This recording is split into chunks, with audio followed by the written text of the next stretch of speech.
Remember when I reviewed Sonic Origins literal days before Origins Plus was officially announced? Crazy how that works. But I'm not complaining, and many Sonic fans aren't either. The new version adds a lot, most notably 12 new games and a certain Amy Rose. Let's take a look at the upgraded version. Here is my review of Sonic Origins Plus for the Nintendo Switch. Now when it comes to gameplay, this is a collection of 2D Sonic games, from the classic 4 that were already in the collection to a bunch of new ones from Sega's bulky handheld, the Game Gear. You'll be side-scrolling at high speeds, platforming around, and taking down enemies and bosses in order to stop Dr. Robotnik. Now this will mostly be a review of the new additions and not the collection as a whole. I already reviewed what we had before, so to summarize, this collection used the Sonic Mania engine to remake Sonic's 1, 2, Sonic CD, as well as Sonic 3 and Knuckles, the first re-release for that game in over 2 generations. And most of them came with their little cheat menu that you could go into to tweak the experience. All of this allowed for new characters to be played in the older games, be viewed in both widescreen and 4:3 ratios, and with the drop dash mechanic from Sonic Mania available in all of them. Adding in the mission mode and museum, you had a lot to do. The only real downsides of the collection being the fact that Sonic CD could not access the cheat menu. You couldn't play as Knuckles in Sonic CD and couldn't play as Amy Rose in any of the games, despite the fact that she shows up in some of the animated intros. And one of the special stages in these games had a bit of input lag with turning.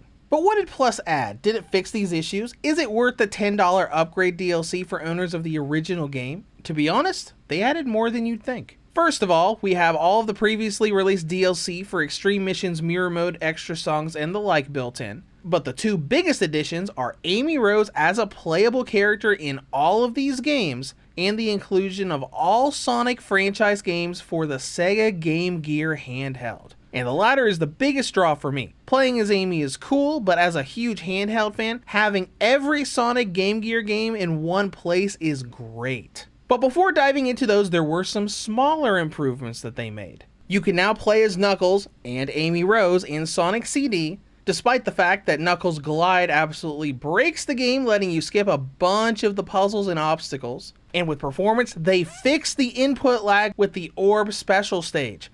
I tried it in docked and handheld, and that weird lag between input and moving seems to be completely gone. Now let's talk about our main topics.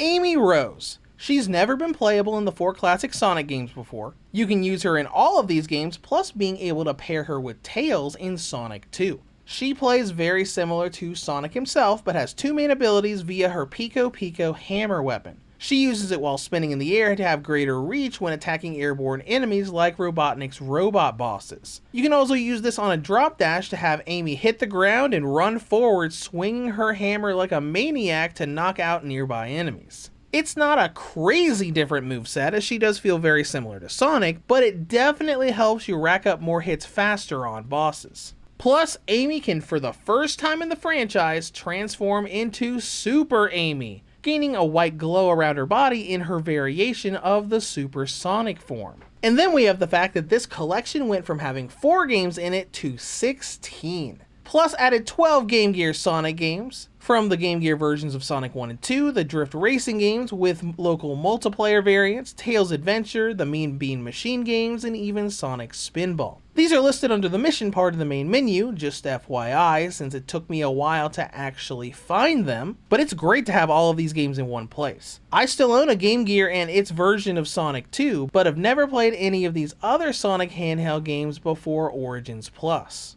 But there is a downside here. Unlike the main games of these collections, this is pretty much straight emulation, offering no improvements or enhancements. They're in a smaller than 4:3 ratio, the Sega logo constantly distorts the audio if you have your volume up, and they don't perform that well. From the moment you boot up Sonic 1 or 2 for Game Gear, it's clear that they have a lot of frequent slowdown as you jump around. Now some of these games don't have it as much, but it's almost constant with 1 and 2. It's not game breaking or anything, but very noticeable with how frequent it happens. Also, if you look around the web, you can see a lot of people criticizing Sega that these Game Gear versions of Sonic 1 and 2 are zoomed in, making it harder to play. But it does look exactly like they did from the actual Game Gear cartridge. Here's a snapshot of the Game Gear version of Sonic 2 running from Plus on my Switch, and from the original cartridge on my Sega Game Gear. They look identical. Unless you're just critical of the fact that they're the Game Gear versions and not from the Master System, it's really a non-issue. And that's all I've got to say about the editions. With content and length, Origins had an okay amount of content for the original $40 price, but with Origins Plus having all these extra games for the same $40 price tag, I'd say this is arguably worth it on content now. After all, we went from having 4 games to having 16. 14 if you don't count the Game Gear versions of 1 and 2, since the main part of Origins also had 1 and 2. There's really not much to say about presentation. It looks just as good as it did before, the games still run at 60 FPS when you're in gameplay, though it is worth noting that we still don't have any filter options for any of these games. No change to battery life either, so, in conclusion,